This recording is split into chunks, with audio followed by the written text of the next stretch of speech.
If 60% of the network, studio, and conglomerate CEOs are Jewish Zionists, this may be why anchors, pundits, politicians, and celebrities all tread carefully around the third rail of politics: Israel, the Jewish state. The Jewish leadership in New York City media and in Hollywood is extensive, as we've already discussed. And would that be the reason why free thought is not allowed on the subject of Israel, whether it be on the talk shows, the newscasts, Hollywood itself? Yes, I think the answer is an emphatic and obvious yes. That's the reason. The issue is whether we the people should be concerned when none of our political candidates can get coverage from the mainstream media unless they're uncritically pro-Israel.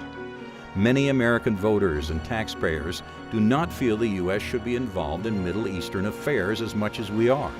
Look at what our involvement has already done: caused wars, 3,500 American lives, 4,500 civilian lives from drone attacks.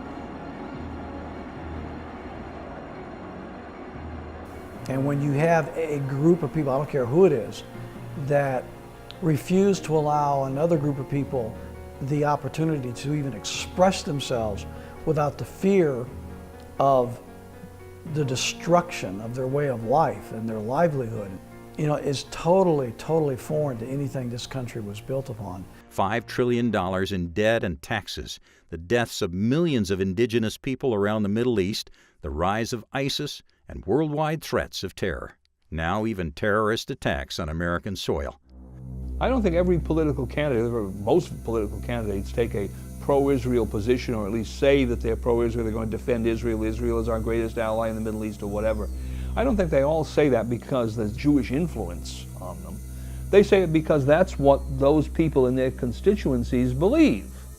Of course, the media people, they're hired, and they don't have much of a chance because there's employment discrimination, in a sense, there, right? They're going to be hired by control group people who are favorable to Israel, and therefore they need to be favorable to Israel or they'll never get the job.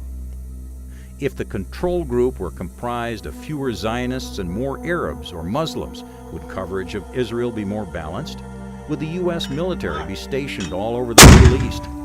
Unfortunately, because of the stranglehold over the entertainment industry, over the news industry, the New York media, and the Hollywood industry itself, it's almost impossible for people who have differing opinion to be freely able to express it. That is the problem. That's one of the major problems in the mainstream media today. If a candidate is vilified by the mainstream media for taking a stand that is not politically correct, is it okay that the candidate will probably be ostracized, hence never get elected? And Congressman Ron Paul is with us tonight. It's an honor to have you, sir. You're a leader of a movement. Sometimes you remind me of my hero growing up, who was in fact Barry Goldwater. Oh, and then I grew up. The problem is the lack of diversity, not the fact that they're Jewish or the fact that they're liberal or the fact that they're males. None of the factors in the demographic are the problem.